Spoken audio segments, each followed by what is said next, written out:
Hello everyone, আসসালামু আলাইকুম। Welcome back to Irin Parvin recipe.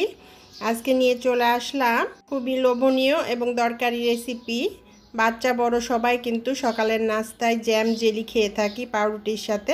এই জ্যাম বা জেলিটা বাজার থেকে চড়া দাম দিয়ে না কিনে, এখন হলো কাঁচা আমের সিজন, তো কাঁচা আম দিয়ে যদি আমরা জেলিটা বানিয়ে রেখে দিই তাহলে পারে কিন্তু আর বাইরে থেকে কিনে খেতে হবে না। রেসিপিটা যদি আপনাদের ভালো লাগে তাহলে পারে লাইক কমেন্ট শেয়ার করে চ্যানেলটিকে সাপোর্ট করুন, এভাবে পাশে থাকুন। এইরকমই আরও নতুন নতুন রেসিপি দেখতে চাইলে আমার পেজটিকে সাবস্ক্রাইব ফলো করে রাখতে পারেন। তাহলে চলুন কিভাবে রেসিপিটা বানাবো সেটা দেখে নেই। আর এই রেসিপিটা করার জন্য আমি এখানে 5টা বড় সাইজের আম নিয়ে নিয়েছি। আমগুলো পরিষ্কার করে 2-3 বার ধুয়ে নিয়েছি। এই আমগুলোকে খোসা ছাড়িয়ে নিব, নিয়ে ছোট ছোট করে কুচি করে কেটে নিব। তো আমগুলো আমি এরকম কিউব করে কেটে নিয়েছি, নিয়ে রেডি করে নিয়েছি। একটা পাতিলায় আমি আমগুলো দিয়ে দিলাম। তো আমি আমগুলো মেপে দিলাম। এখানে আমি যে বাটি দিয়ে মেপে দিলাম 2 বাটি আম দিয়েছি, এই বাটি মেপে আমি 2 বাটি পানি দিয়ে দিলাম। তো আমি যে বাটি দিয়ে আম মেপে দিয়েছি 2 বাটি, সেই বাটি দিয়ে আমি এখানে 3 বাটি পানি দিয়ে দিলাম। দিয়ে এটা হলো নেড়ে চেড়ে ভালো মতো বলক চলে আসলে ঢাকনা দিয়ে ঢেকে লো আঁচে রেখে এটাকে সিদ্ধ করে নিব। জ্যাম বা জেলি বানানোর জন্য সব কিছু যদি একই বাটি দিয়ে বা একটা মেজারমেন্ট কাপ দিয়ে মেপে দেওয়া হয় তাহলে পারে এটা পারফেক্ট হবে। কিছুক্ষণ পর ফিরে আসলাম, একটু নেড়ে চেড়ে দিলাম। দিয়ে দেখুন আমগুলো একদম তাড়াতাড়ি সিদ্ধ হয়ে গেছে, এটা বেশি সময় লাগেনি, একদম ভালো মতো সিদ্ধ হয়ে গেছে। আর এটা একদম লেদে সিদ্ধ করব না, আমগুলো আস্তে আস্তে থাকবে আর হলো সিদ্ধ হয়ে যাবে। এই অবস্থায় আমি চুলাটা বন্ধ করে দিব, দিয়ে আম সিদ্ধটা ঠান্ডা করে নিব।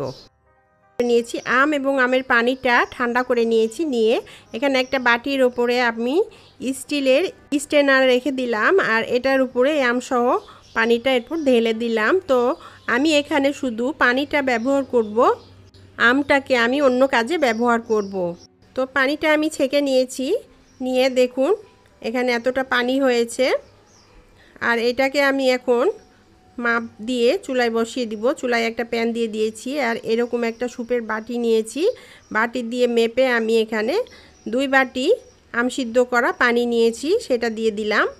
আর এখানে আমি 2 চামচ আগার আগার পাউডার দিয়ে দিলাম, দিয়ে এটাকে খুব ভালোভাবে মিশিয়ে দিব। আমি এখনও চুলা জ্বালাইনি। 2 বাটি আমের পানির জন্য আমি এখানে 2 চামচ আগার আগার পাউডার ব্যবহার করেছি। তারপরে এটা নেড়েচেড়ে খুব ভালোভাবে মিশিয়ে দিলাম। এরপর এখানে আমি 2 বাটি যেহেতু আমের পানি নিয়েছি, সেখানে আমি 2 বাটি চিনি অ্যাড করে দিলাম। জ্যাম বা জেলি বানানোর জন্য যতটা আমের পানি নেবেন ঠিক ততটাই চিনি ব্যবহার করতে হবে, তবে যদি আম টক হয় তাহলে চিনিটা আরেকটু বাড়িয়ে নিতে পারেন। দিয়ে নেড়ে চেড়ে এটাকে মিশিয়ে নিলাম, নিয়ে চুলাটা অন করে দিলাম। আর চুলাটা অন করে মিডিয়াম হিটে রেখে এটাকে রান্না করে নিব। খুব ভালোভাবে ফুটিয়ে নিতে হবে, চিনিটা যেন গলে যায়। দেখুন ভালোভাবে এটা ফুটানো হয়ে গেছে, চিনিটা গলে গেছে। এই মুহূর্তে আমি এখানে কিছুটা ফুড কালার ব্যবহার করলাম। এখানে আমি গ্রিন কালারের ফুড কালার ব্যবহার করেছি। আপনারা চাইলে কিন্তু কালারটা স্কিপ করতে পারেন, কালার ছাড়াও কিন্তু এটা সুন্দর একটা রং আসে। তো যেহেতু কাঁচা আমের হলো জেলি, তো আমি হলো কাঁচা আমের রং আনার জন্য এখানে একটু গ্রিন কালারের ফুড কালার ব্যবহার করেছি।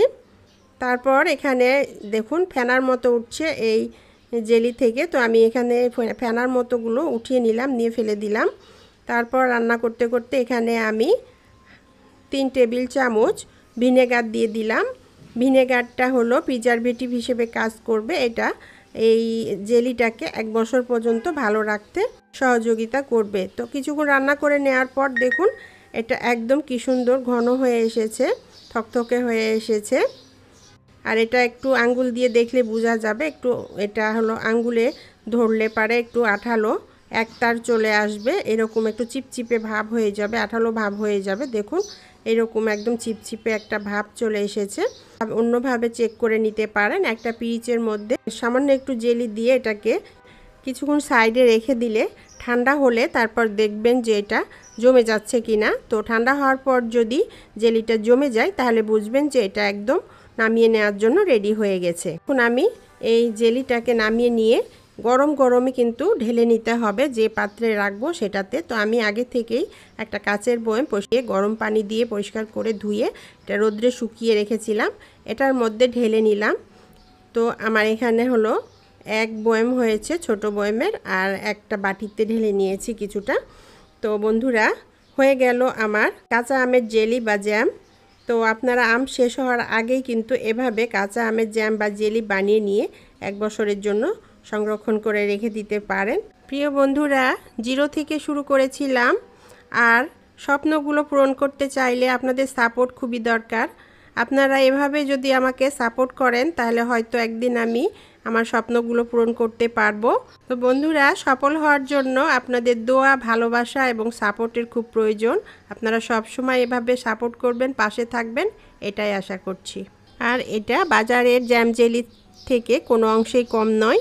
বাজারের জ্যাম জেলিতে কেমিক্যাল থাকে, আর আমরা ঘরে তৈরি এই জ্যাম জেলিগুলোতে কেমিক্যাল ব্যবহার করি না। তো সেজন্য আমাদের স্বাস্থ্যের জন্য খুবই উপকার। আপনারা অবশ্যই ট্রাই করে দেখতে পারেন। ভালো লাগলে লাইক, কমেন্ট, শেয়ার করে আমার পেজটিকে সাপোর্ট করবেন, এভাবে পাশে থাকবেন। সবাই সুস্থ থাকবেন, ভালো থাকবেন, নিরাপদে থাকবেন। আবার দেখা হবে এইরকমই নতুন কোনো রেসিপির সাথে। আল্লাহ হাফেজ।